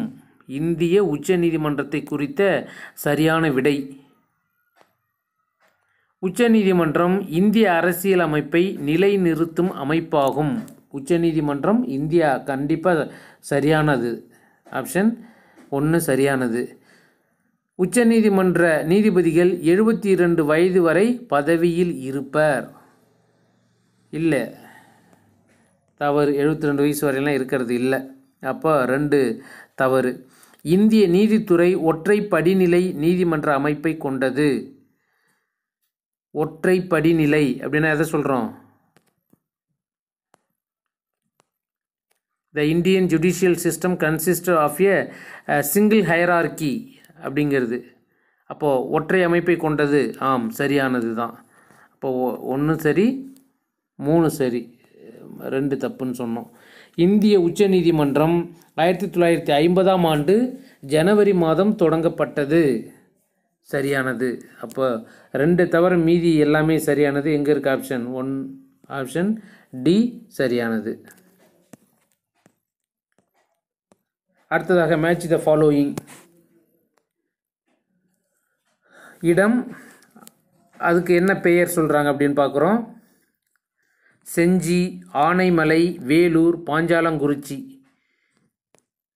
இதோடைய பெயர்கள் பார்க்கணும். செஞ்சி எதனுடைய பேர் என்ன அப்படின்னா, செஞ்சிக்கு வந்து 3, கிரி துர்கா. அடுத்ததாக ஆனைமலை வந்து வனதுர்கான்னா காடுகள் உள்ள பகுதி. செஞ்சி வந்து கிரிவலம், திருவண்ணாமலையில் தானே கிரிவலம் இருக்குது, கிரி துர்கா. ஆனைமலை வனதுர்கா. அடுத்தது வேலூர் பார்க்குறோம். வேலூர் அப்படிங்கிறது ஜலதுர்கா. வேலூர் வந்து ஜலதுர்கா அப்படின்னு சொல்கிறோம். பாஞ்சாலங்குறிச்சி வந்து ஸ்தல துர்கா. அப்போது எந்த ஆர்டரில் இருக்குது பாருங்கள், 3, 2, 4, 1 அந்த ஆர்டரில் இருக்குது. அப்போ ஆப்ஷன் சி சரியான விடை. செஞ்சி, கிரி துர்கா, ஆனைமலை வனதுர்கா, வேலூர் ஜலதுர்கா, பாஞ்சாலங்குறிச்சி ஸ்தல துர்கா. ஆப்ஷன் சி சரியான விடை. அடுத்தது, கிபி 1504இல் நிறுவப்பட்ட டேஷ் நகரத்திற்கு சிக்கந்தர் லோடி அடித்தளமாக இருந்தார்.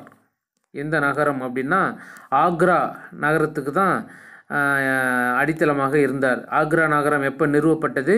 1504இல். ஆக்ரா நகரை உருவாக அடித்தளமிட்டவர் Sikandar Lodi. Next, question number 159. The concentration index was calculated by. செறிவு குறியீடு எவ்வாறு கணக்கிடப்படுகிறது? 1 கிலோமீட்டர் ஸ்கொயரில் உள்ள நபர்கள் அடிப்படையில் மொத்த மக்கள் தொகை மற்றும் மொத்த சாகுபடியின் பரப்பு வந்து செறிவு குறியீடு கணக்கிடுறாங்க. இல்லை, எப்படி இல்லை. ஒரு மாவட்டத்தின் உண்மையான மக்கள் தொகையை அம்மாவட்டத்தின் சராசரி மக்கள் தொகையை கொண்டு வகுத்தால் கிடைக்கிறது செறிவு குறியீடு. அதுதான் இதனுடைய சரியான டெஃபினேஷன். செறிவு குறியீடு என்பது ஒரு மாவட்டத்தின் உண்மையான மக்கள் தொகையை அம்மாவட்டத்தின் சராசரி மக்கள் தொகையால் வகுக்க கிடைப்பது செறிவு குறியீடு.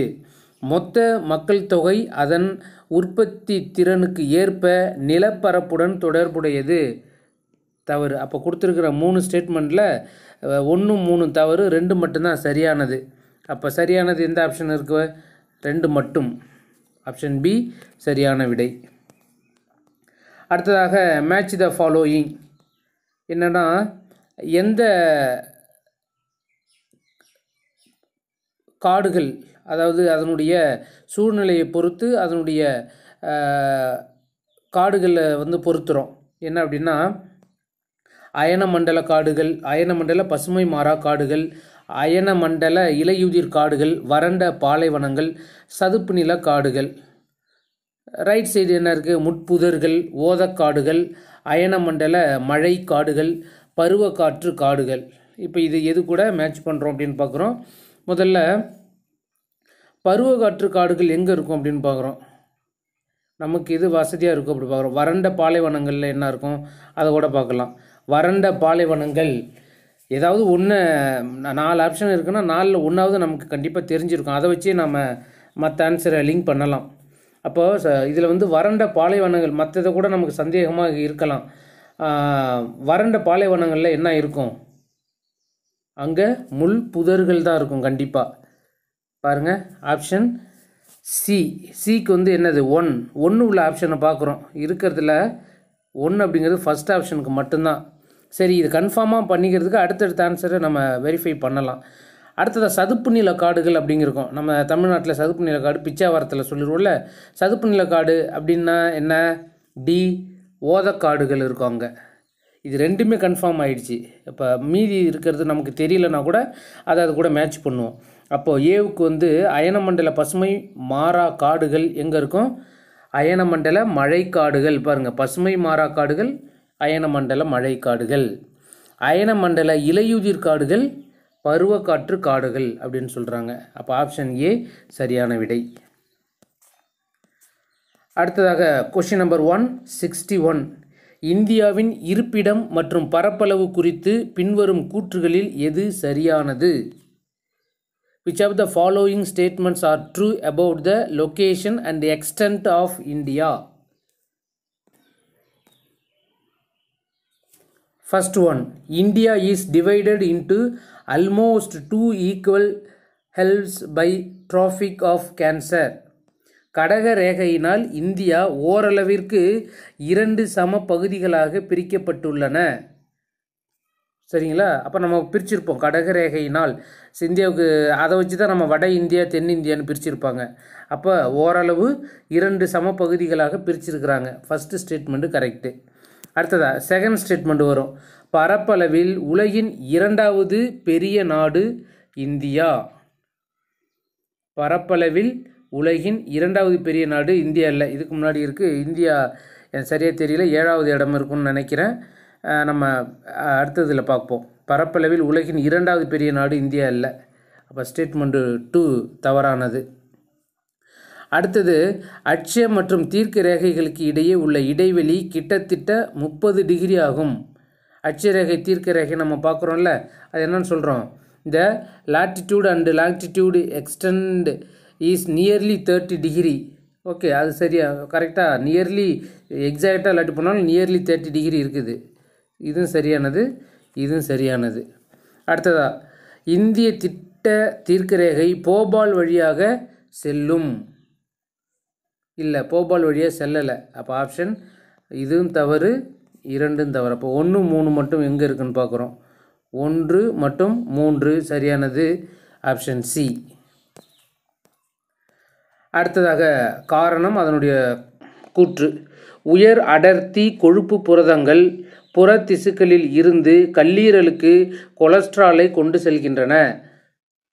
பிளாஸ்மாவில் உள்ள லிப்பிட்டுகளின் மதிப்பீடு தமனி சுவர்களில் கொலஸ்ட்ரால் படிவதற்கு வழிவகுக்கிறது. இது பெருந்தமனி தடுப்புத்தோல் அழற்சிக்கு வழிவகுக்கிறது. பாருங்கள், கூற்று ஃபஸ்ட்டு ஸ்டேட்மெண்ட் கரெக்டானு பார்க்குறோம். உயர் அடர்த்தி கொழுப்பு புரதங்கள் புரத திசுக்களில் இருந்து கல்லீரலுக்கு கொலஸ்ட்ராலை கடத்துகின்றன. Statement correct. அடுத்தது ரீசன், அதற்கு சரியா இல்லை அது கூட தொடர்புடையதான்னு பார்க்குறோம்.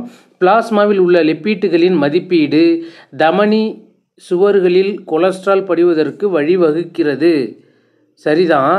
இது பெருந்தமனி தடிப்புத்தோல் அழற்சிக்கும் வழிவகுக்கிறது. ரைட்டு தான்.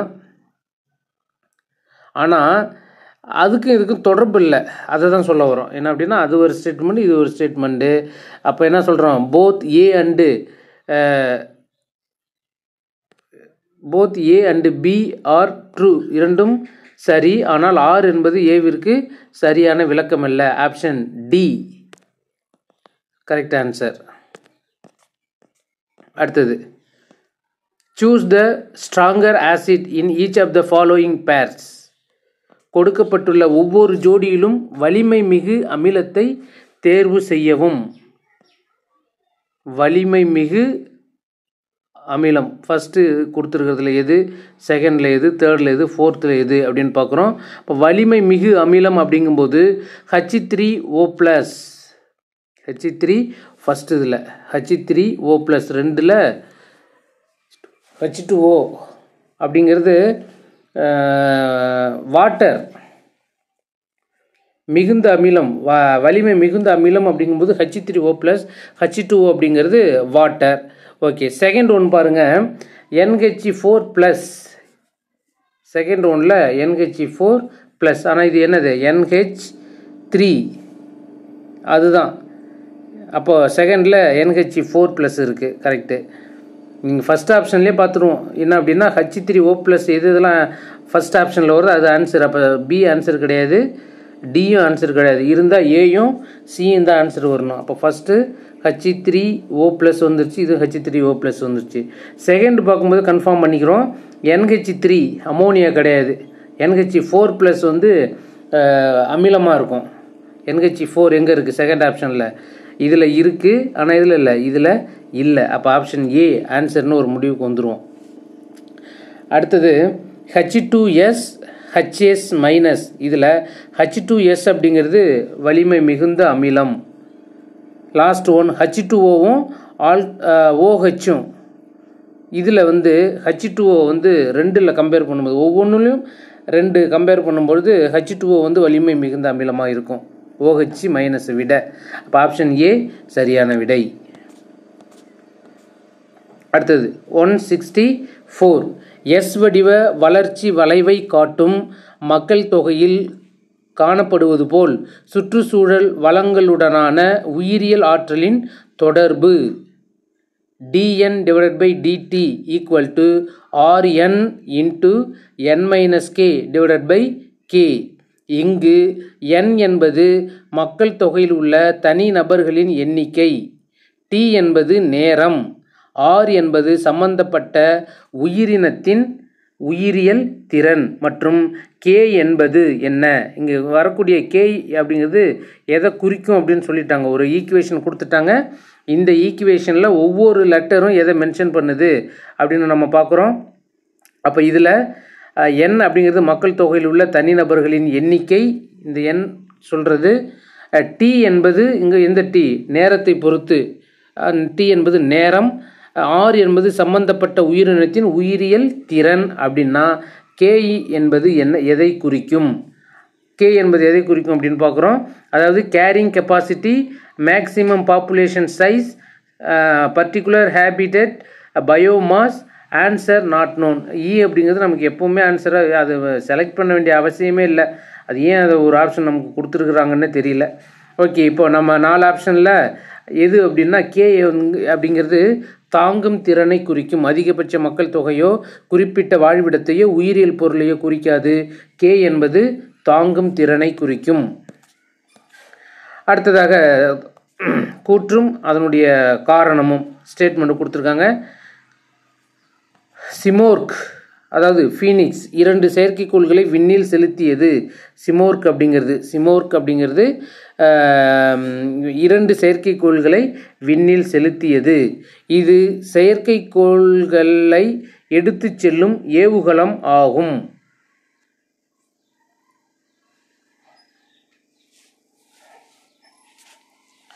இதில் என்ன சொல்லியிருக்காங்கன்னா, ஏ வந்து தவறு, கூற்று வந்து தவறு அப்படின்னு சொல்லியிருக்காங்க. அப்போ இது வந்து எத்தனை செயற்கைக்கோள் கொண்டு சென்றது அப்படிங்கிறது நமக்கு தெரியல, அதனால் இது தவறு அப்படின்னு சொல்கிறோம். ஆனால் ஆர் வந்து இது வந்து கரெக்ட் அப்படின்னு சொல்கிறாங்க. செயற்கைக்கோளை எடுத்து செல்லக்கூடிய ஏவுகலத்தை தான் சிமோர்க் அப்படின்னு சொல்கிறோம். இது சரியானது. ஆனால் எத்தனை செயற்கைக்கோள் போனது அதில் ஏதோ குறைபாடு இருக்குது. அதனால் ஸ்டேட்மெண்ட் ஏ வந்து தவறு. அப்போ என்ன சொல்கிறோம்? ஏ இஸ் ஃபால்ஸ், ரீசன் வந்து காரணம் வந்து சரியானது. Option C is correct answer. Next, virtual G20 digital economy ministers summit 2020 was organised by. எங்கே நடந்துச்சு அப்படின்னு கேட்குறாங்க. மெய்நிகர் G20 எண்ணியல் பொருளாதார மந்திரிகள் கூட்டம் 2020 சவுதி அரேபியாவில் நடந்தது. Where is the largest solar power project of India located. இந்தியாவின் மிகப்பெரிய சூரிய மின்சக்தி திட்டம் எங்கு நிறுவப்பட்டுள்ளது? பாலைவனங்கள் அதிகமாக இருக்கக்கூடிய ராஜஸ்தானில் தொடங்கப்பட்டது. அடுத்தது 2021 நீதியரசர் டி முருகேசன் குழு டேஷ் காரியத்தை ஆராய அமைக்கப்பட்டது. முருகேசன் குழு எதற்காக அமைக்கப்பட்டது அப்படிங்கிறது தான். ஃபர்ஸ்ட் ஒன் ரிசர்வேஷன், அதாவது அரசு பள்ளி மாணவர்களுக்கு தமிழ்நாடு காவல்துறையில் இடஒதுக்கீடு. செகண்ட் ஒன் பொதுத்துறை நிறுவனங்களில் இடஒதுக்கீடு. தொழிற்கல்வியில் அரசு பள்ளி மாணவர்களின் சேர்க்கை விகிதத்திற்கு அறிய அதற்காக அமைக்கப்பட்டது தான். தொழிற்கல்வியில் அரசு பள்ளி மாணவர்களின் சேர்க்கை விகிதத்தை கண்டறிய. அடுத்ததாக ஒரு பேஜ் கொடுத்து அதை படிக்க சொல்கிறாங்க.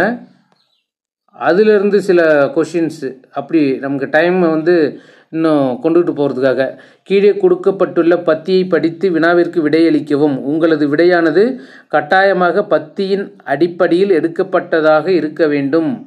கல்வி மேலாண்மை தகவல் அமைப்பு என்பது இணைய வழியாக கொண்டு வரப்பட்டு கொண்டிருக்கிறது. சரி, அதில் அரசு உதவி பெறும் மற்றும் தனியார் பள்ளிகளின் ஆசிரியர் மற்றும் மாணவர்களின் தரவு தகவல்கள் அவ்வப்போது சேகரிக்கப்படுகின்றன. இத்தகவல்களை பயன்படுத்தி அதிக செயல்பாடுகளானதுதான் எளிதாக்கப்படுகின்றன. மேலும் நாள்தோறும் அறிக்கை சமர்ப்பிக்கப்படுகின்றன. இதுதான் கொடுத்திருக்கிற காரணம். கீழ்கண்டவற்றில் எது சிறப்பான கூற்றாக அமையும்? சரிங்களா, கீழ்கண்டவற்றில் எது சிறப்பான கூற்றாக அமையும் இந்த கொடுத்துருக்கிறதுல? அரசிற்கு பள்ளிகள் மீதான கட்டுப்பாடு. இப்போ மேலே பார்த்தோம் அப்படின்னா which of the following is best implied in the pages. இந்த ரீசனுக்கு ஒரு ஹெட்லைன் கொடுக்கறது போல் அரசு பள்ளிகள் மீதான கட்டுப்பாடு அப்படின்னு ஒரு கொடுக்கலாமா? இல்லை சிறப்பான தகவல் மூலமான கொள்கை முடிவெடுக்க அரசிற்கு இது உதவும். இது எதுக்கு உதவுது? அங்கே கொடுத்துருக்கிற ஸ்டேட்மெண்ட்டை பொறுத்து நம்ம என்ன பதில் சொல்ல முடியும்? அரசிற்கு பள்ளிகள் மீதான கட்டுப்பாடு அப்படின்னு சொன்னால் பொருந்துமா? சிறப்பான தகவல் மூலமான கொள்கை முடிவெடுக்க இது எல்லாமே அரசுக்கு உதவும் அப்படின்னு சொல்லலாமா? இவ்வமைப்பால் பல்வேறு தரப்பட்ட பங்குதாரர்கள் பங்கெடுத்துள்ளனர் அப்படின்னு சொல்லலாமா? பள்ளி நிர்வாகத்திற்கும் மற்றும் மாணவர்களுக்கும் இது பயனுள்ளதாக இருக்கும் அப்படின்னு 4 ஆப்ஷன் நம்ம பார்க்கும்போது சிறப்பான தகவல் மூலமான கொள்கை முடிவெடுக்க அரசிற்கு இது உதவும் அப்படிங்கிறது சரியான பதிலாக டிஎன்பிஎஸ்சி சொல்லியிருக்காங்க. அடுத்தது, கோவிட்-19 காரணமாக ஏற்பட்ட சூழ்நிலையில் மாநிலங்களின் நிகர கடன் உச்சவரம்பு 2021 ஜிஎஸ்டிபியின் எத்தனை சதவீதம் மேம்படுத்தப்பட்டது அப்படின்னா 5% மேம்படுத்தப்பட்டது. Which article of the Constitution states that the state to secure a social order for the promotion of welfare of the people? மக்கள் நலனை மேம்படுத்துவதற்காக ஒரு சமூக ஒழுங்கை அரசு பாதுகாக்க வேண்டும் என்று எந்த அரசியலமைப்பு சட்டப்பிரிவு கூறுகிறது? Article 38, article 39, 37, 36. இதில் 38 மக்கள் நலனை மேம்படுத்துவதற்காக ஒரு சமூக ஒழுங்கை அரசு பாதுகாக்க வேண்டும் என்று எந்த அரசியலமைப்பு சட்டப்பிரிவு கூறுதுன்னா சட்டப்பிரிவு 38 கூறுது. அடுத்தது, which of the following is or true? கீழ்கண்டவற்றில் எது சரியானது? சீர்திருத்தம் என்பது மதிப்பு அமைப்பில் ஏற்படும் பகுதி மாற்றங்கள் மற்றும் உறவின் தரத்தில் ஏற்படும் விளைவு ரீதியான மாற்றங்களால் அடையாளம் காணப்படலாம். பார்க்கும் அடுத்ததையும் பார்த்துட்டு ஒரு முடிவுக்கு வரும். உருமாற்ற மாற்றங்கள் மொத்த அமைப்பில் தீவிர மாற்றங்களுடன் வகைப்படுத்தப்படுகின்றன. சில கொஷின்ஸ் நம்ம இங்கிலீஷில் படித்தா புரியும், ஒரு சில கொஷின் தமிழில் படித்தாலும் புரியும். நம்ம ஒரு சில வார்த்தைகள் தமிழில் இருந்தாலே புரியாது. நம்ம என்ன தான் தமிழ் மீடியமாக இருந்தாலும் ஒரு சில வார்த்தைகள் இங்கிலீஷில் படித்தா தான் புரியும். அதனால் உங்களுக்கு எது பெஸ்ட்டாக இருக்கோ அதை ஃபாலோ பண்ணிக்கோங்க. இப்போ சீர்திருத்தம் என்பது மதிப்பு அமைப்பில் ஏற்படும் பகுதி மாற்றங்கள் மற்றும் உறவின் தரத்தில் ஏற்படும் விளைவு ரீதியான மாற்றங்களால் அடையாளம் காணப்படலாம். சரி, செகண்டுக்கு வரோம். உருமாற்ற மாற்றங்கள் மொத்த அமைப்பில் தீவிர மாற்றங்களுடன் வகைப்படுத்தப்படுகின்றன. இது தவறு அப்படின்னு சொல்லியிருக்காங்க. அப்போ ஃபஸ்ட்டு ஸ்டேட்மெண்ட் மட்டும் சரியானது. Option A correct. அடுத்ததாக, according to the NITI Aayog health index 2021 dash dash and dash emerged as the top 3 states in India. 2021ஆம் ஆண்டு வெளியிடப்பட்ட நிதி ஆயோக்கின் சுகாதார குறியீட்டின்படி முதல் 3 இடங்களை பிடித்த மாநிலங்கள்: முதல் இடம் கேரளா, 2ஆம் இடம் தமிழ்நாடு, 3ஆம் இடம் தெலுங்கானா. இதில் நீங்கள் இது இயர் முக்கியமானது, 2021 அப்படிங்கிறது. இந்த 21 டேட்டா படி முதலிடம் ஒவ்வொரு வருஷமும் அந்த ஆர்டர் மாறும். 2021 கேரளா முதலிடம், தமிழ்நாடு 2ஆம் இடம், தெலுங்கானா 3ஆம் இடம். அடுத்தது, அலாவுதீன் கில்ஜியின் பின்வரும் பிராந்திய வெற்றிகளை முறையான காலவரிசைப்படி எழுதுக. Arrange the following territorial conquests of Alauddin Khilji in the correct chronological order. First one, Ranthambore, Malwa, Chittor, Gujarat. இது அவர் பெற்ற வெற்றிகளில் 4 நம்ம இங்கே குறிப்பிட்டிருக்காங்க. இதில் எது முதல்ல அவர் ஜெயிச்சார் அப்படின்னு பார்க்கும்போது ஃபஸ்ட் அவருடைய வெற்றி எது? குஜராத் வெற்றி தான். முதல்ல அவர் வெற்றி பெற்றது குஜராத். 2வது வெற்றி ரன்தம்போர். 3வது வெற்றி சித்தூர். 4வது வெற்றியா மால்வா. அப்போ எந்த ஆர்டரில் இருக்குது அப்படின்னு பாருங்கள். 4, 1, 3, 2. முதல்ல குஜராத்து, 2வதா ரன்தம், 3வதா சித்தூர், 4வதா மால்வா. மெட்ராஸ் மாகாணத்தில் உப்பு சத்தியாகிரகத்தில் ஈடுபட்டு சிறைக்கு சென்ற முதல் பெண்மணி யார்? ருக்மணி லட்சுமிபதி, துர்காபாய், சத்யாவதி, ஸ்வரூப் ராணி. இதில் மெட்ராஸ் மாகாணத்தின் உப்பு சத்தியாகிரகத்தில் ஈடுபட்டு சிறைக்கு சென்ற முதல் பெண்மணி ருக்மணி லட்சுமிபாய், அவங்க தான். அடுத்ததாக திருக்குறள் தொடர்பானது. ஞாலம் கருதினும் கைகூடும் அப்படிங்கிறதுல மேற்கூறிய திருக்குறளின் கூற்றுப்படி ஒருவர் உலகம் முழுவதையும் கைப்பற்ற கருதினால் அவர் எந்த 2ஐ அறிந்து செயல்பட வேண்டும்? எந்த 2ஐ அறிந்து செயல்பட வேண்டும் பாருங்க. காலமும் இடமும், செல்வமும் வீரமும் இருந்தால் மட்டும் என்ன பண்ணிட முடியாது? நாம் எல்லாத்தையும் வாங்கிட முடியாது, கைப்பற்ற முடியாது. காலம் சுச்சுவேஷன் அமையணும், டைமிங் அமையணும். இதுதான், அதை தான் சொல்கிறாங்க. மேலே இங்கிலீஷில் பார்த்தீங்கன்னா டைம் அண்டு பிளேஸ். பணமும் வீரமும் அதை விட காலமும் இடமும் முக்கியமானதாக அறிந்து செயல்பட வேண்டும். அடுத்தது, உலகினில் நாகரிகம் முற்றும் அழிந்துவிட்டாலும் திருக்குறளும் கம்பன் காவியமும் இருந்தால் போதும், மீண்டும் அதனை புதுப்பித்து விடலாம் என்று கூறியவர். Thirukkural and Kamban's epic would suffice to build a new civilization even if the present one is completely erased அப்படிங்கிற ஸ்டேட்மெண்ட்டை who said this? Caldwell, GU Pope, Veeramamunivar, Ellis. யார் சொல்லியிருப்பாங்க அப்படின்னா கால்டுவெல் சொல்லியிருக்காரு. During the later Chola period, இறையிலி was associated with. பிற்கால சோழர் காலத்தில் இறையிலி என்பது எதனுடன் தொடர்புடையது? வரி இல்லாத நிலம், வரி வசூலிக்கப்பட்ட நிலம், கோயில் நிலத்திற்கு விதிக்கப்பட்ட வரி, குத்தகைக்கு விடப்பட்ட நிலத்திற்கான வரி. இதில் இறையிலி அப்படிங்கிறது எதை மென்ஷன் பண்ணுறாங்க அப்படின்னா வரி இல்லாத நிலத்தை தான் இறையிலி அப்படின்னு சொல்கிறாங்க. யாருடைய காலத்தில்? பிற்கால சோழர்கள் காலத்தில். அடுத்தது, பின்வரும் கூற்றுகளை காண்க. 1905 மேற்கொள்ளப்பட்ட வங்கப் பிரிவினை ஆங்கிலேயரின் பிரித்தாளும் கொள்கைக்கு மிக சிறந்த உதாரணம். சரியான ஆன்சர். Statement 1 correct. 1905 நடைபெற்ற கொல்கத்தா மாநாட்டில் சுரேந்திரநாத் பானர்ஜி பிரிட்டிஷ் பொருட்களையும் நிறுவனங்களையும் புறக்கணிக்க அழைப்பு விடுத்தார். அந்த வங்கப் பிரிவினைக்கும் போது கொல்கத்தா மாநாட்டில் யார் கூப்பிட்டுருப்பார்? சுரேந்திரநாத் பானர்ஜி. இது புறக்கணிக்கிறதுக்காக அழைப்பு விடுத்திருப்பார். இதுவும் சரியானது தான்.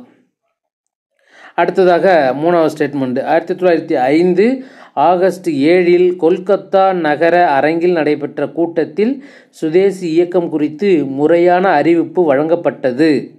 3 ஸ்டேட்மெண்ட் கொடுத்துருக்காங்க. எல்லாமே எப்போ நடந்தது? 1905 நடந்த சம்பவங்கள் தான். இந்த மூன்று நிகழ்வுகளும் சரியானது. அப்போ எது? ஆப்ஷன் 1, 2 and 3 சரியானது. அடுத்தது, கிபி 1931 2வது வட்டமேஜை மாநாடு தொடர்பான செய்தி. அதில் எது இதெல்லாம் சரியானது அப்படின்னு பார்க்குறோம்.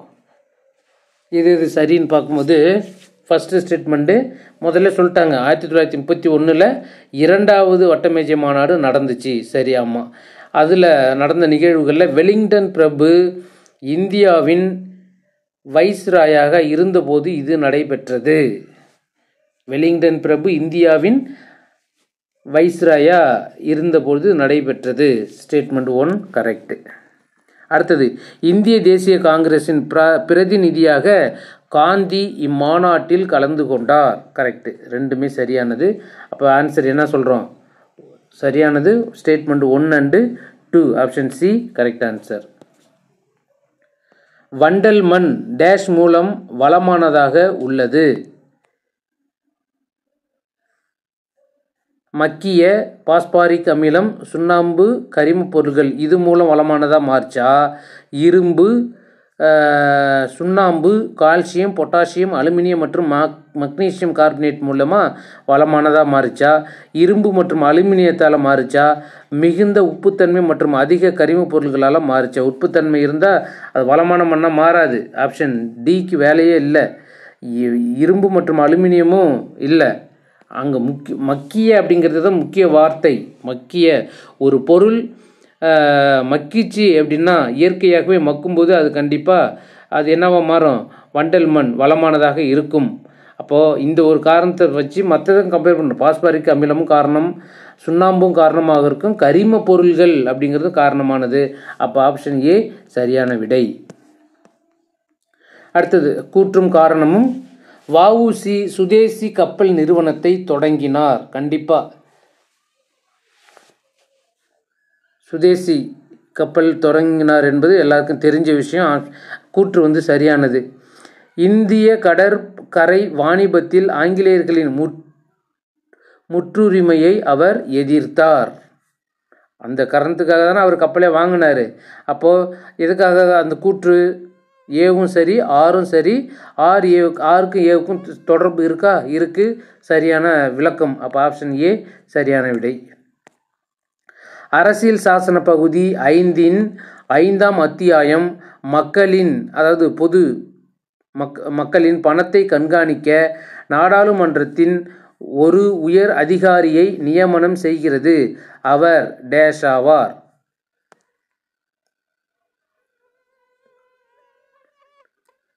யார் அப்படின்னா, இந்திய தலைமை தணிக்கை மற்றும் கணக்காளரா, நிதி அமைச்சரா, தலைமை தணிக்கையாளரா, பிரதம மந்திரியா அப்படின்னு பார்க்கும்போது இந்திய தலைமை தணிக்கை மற்றும் கணக்காளர். அடுத்ததாக, 14 வயதிற்கு கீழ் உள்ள குழந்தைகள் யாரும் தொழிற்கூடம் அல்லது அபாயகரமான இடங்களில் வேலை பார்க்க கூடாது என்று கூறும் சட்டப்பிரிவு ஆர்டிக்கிள் 24.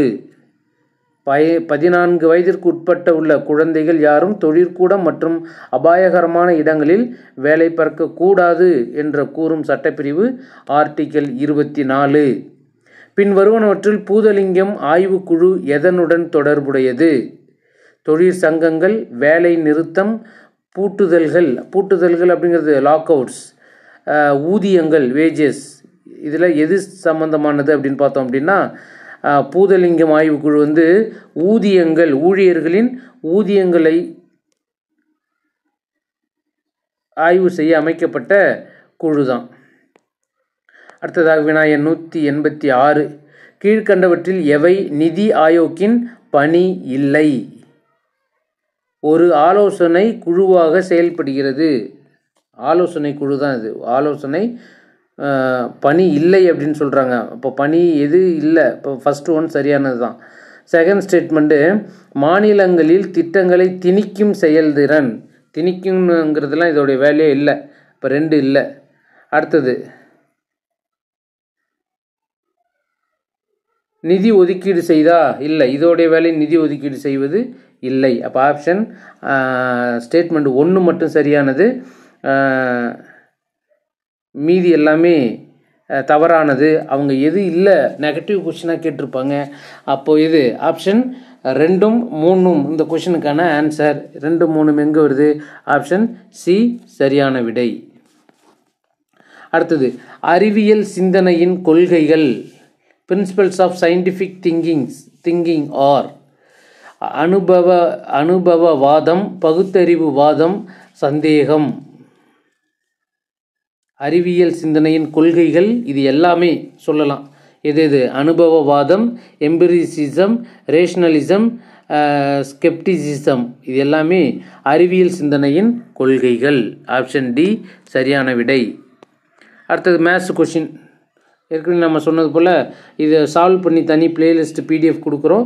இப்போ ஆன்சர் மட்டும் பார்ப்போம். 1² + 2² + 3² and so on என்ற தொடரில் எத்தனை உறுப்புகளை கூட்டினால் கூடுதல் 1296 கிடைக்கும் அப்படின்னா 8 உறுப்புகளை கூட்டினா அந்த ஆன்சர் கிடைக்கும். அடுத்ததாக இது இப்போ சமீபத்தில் அனைத்து தேர்வுகள்லையும் இந்த வினாக்கள் வர ஆரம்பிச்சிருச்சு. நம்ம குரூப் 4 விஓ தேர்வுலேயும் √5 வந்துருந்துச்சு, ஞாபகம் இருக்கும்னு நினைக்கிறேன். கண்டிப்பாக இதோடைய எக்ஸ்ப்ளனேஷன் சிம்பிள், ஈஸி கான்செப்ட் தான். 3^1 அப்படிங்கிறது சரியான விடை. அடுத்தது 25 மாணவர்களின் சராசரி மதிப்பெண் 78.4. இங்கு 96 என்ற மதிப்பெண்ணானது 69 என தவறுதலாக எடுக்கப்பட்டது கண்டறியப்பட்டது எனில் மதிப்பெண்களுக்கான சராசரி என்னவா இருந்திருக்கும் அப்படின்னா 79.48 என்பது சரியான விடை. 5 நபர்கள் 5 வேலைகளை 5 நாட்களில் செய்து முடிப்பார் எனில் 50 நபர்கள் 50 வேலைகளை எத்தனை நாட்களில் செய்து முடிப்பர்? ஆன்சர் 5. அடுத்தது ஒரு குறிப்பிட்ட வேகத்தில் ஒரு புத்தகத்தை படிக்கும் ஒருவர் 20 பக்கங்களை படிக்க 2 மணி நேரமாகிறது எனில் அவர் அதே வேகத்தில் அதே புத்தகத்தில் 50 பக்கங்களை படிக்க எவ்வளவு நேரமாகும்? ஆன்சர் 5 மணி நேரமாகும். 5000க்கு 8% ஆண்டு வட்டியில் 2 ஆண்டுகளுக்கு தனி வட்டிக்கும் கூட்டு வட்டிக்கும் இடையே உள்ள வித்தியாசம் ஃபார்முலாவே இருக்குது. என்ன அப்படின்னா PI² அப்படிங்கிறது ஃபார்முலா. இதில் சப்ஸ்டியூட் பண்ணோம்னா ஆன்சர் கண்டுபிடிச்சிடலாம். இல்லை இது கஷ்டமாக ஃபீல் பண்ணினா தனித்தனியாக கண்டுபிடிங்க. அப்போ அதனுடைய வேறுபாடு எவ்வளோ இருக்கும் அப்படின்னா ஆப்ஷன் ஏ ₹32 வேறுபாடு இருக்கும். அடுத்தது 5000க்கு 12% ஆண்டு வட்டியில் 2 ஆண்டுகளுக்கு ஆண்டுக்கு ஒரு முறை வட்டி கணக்கிடப்பட்டால் கிடைக்கும் கூட்டு வட்டியானது என்னவா இருக்கும் அப்படின்னா 1272. அடுத்தது அசல் 48,000 ஆனது 2 ஆண்டுகள் 3 மாத காலத்திற்கு பின் தனி வட்டி மூலம் மொத்த தொகையாக 55,560 ஆக உயர்ந்தது எனில் வட்டி வீதம் காண்க. அசல் 48,000 ஆனது 2 ஆண்டுகள் 3 மாத காலத்திற்கு பின் தனி வட்டி மூலம் மொத்த தொகையாக 55,560 ஆக உயர்ந்தது எனில் வட்டி வீதம் 7%. அடுத்தது 3 கிலோமீட்டருக்கும் 300 மீட்டருக்கும் இடையே உள்ள விகிதம் காண்க அப்படின்னா விகிதம் காணும்போது ரெண்டுமே ஒரே அளவீடாக இருக்கணும். அப்போ இதை ஈக்குவலைஸ் பண்ணணும். ஈக்குவலைஸ் பண்ணும்பொழுது அதனுடைய வட்டி விகிதம் அதனுடைய விகிதம் என்னவா இருக்கும் அப்படின்னா 10:1 இருக்கும். 10:1. அடுத்தது ஒரு நகரத்தின் மக்கள் தொகை ஓர் ஆண்டில் 20,000 இருந்து 25,000 அதிகரித்துள்ளது எனில் மக்கள் தொகை அதிகரிப்பு சதவீதம். எல்லாத்துக்கும் இந்த அதிகரிப்பு சதவீதம் குறைவு சதவீதத்திற்கு ஒரே ஒரு ஃபார்முலா தான். அந்த ஃபார்முலாவில் அப்ளை பண்ணால் போதும். அப்போ இதனுடைய குறைவு சதவீதம் என்னவா இருக்குது அப்படின்னா 25% இருக்கும். அடுத்தது ஏபிசி என்ற வேட்பாளர்கள் பள்ளி தேர்வில் பெற்ற வாக்குகள் முறையே 153, 245 மற்றும் 102 எனில் வெற்றி பெற்ற வேட்பாளரின் வாக்கு சதவீதத்தை காண்க. வெற்றி பெற்ற வேட்பாளர் பெற்ற வாக்கு சதவீதம் 49%. அடுத்ததாக HCF எல்சிஎம். HCF எல்சிஎம்மில் வினா கம்மியாக தான் வந்திருக்கு. ஒரு 2 வினா மட்டும்தான் கேட்டிருக்காங்க. இரு எண்களின் மீ போ வா மற்றும் மீ போ மா முறையே 16 மற்றும் 240 ஆகும். அவ்விரு எண்களில் ஒரு எண் 48 எனில் மற்றொரு எண்ணை காண்க. ஃபார்முலா சிம்பிள் கான்செப்ட் தான். மற்றொரு எண் என்னவா இருக்கும் அப்படின்னா 80 இருக்கும். கடைசி வினா. வில்சன், மதன், குணா ஆகியோர் ஒரு வட்ட வடிவிலான ஓடுபாதையில், இது HCF கான்செப்ட், ஒரு சுற்றை முறையே 10, 15 மற்றும் 20 நிமிடங்களில் சுற்றி முடிக்கின்றனர். அவர்கள் தொடக்க புள்ளியில் காலை 7 மணிக்கு ஒன்றாக சுற்றத் தொடங்கினால் அவர்கள் மீண்டும் எப்போது தொடக்க புள்ளியில் ஒன்றாக சந்திப்பார்கள்? 10, 15, 20க்கு எல்சிஎம் எடுத்தால் கிடைக்கக்கூடிய ஆன்சர் கூட 7 ஆட் பண்ணணும் அப்படின்னா நமக்கு ஆன்சர் கிடைக்கும். எவ்வளோ வருது அப்படின்னா திரும்பவும் அவங்க எப்போ சந்திப்பாங்கன்னா 8 மணிக்கு அவங்க சந்திப்பாங்க. காலை 8 மணிக்கு.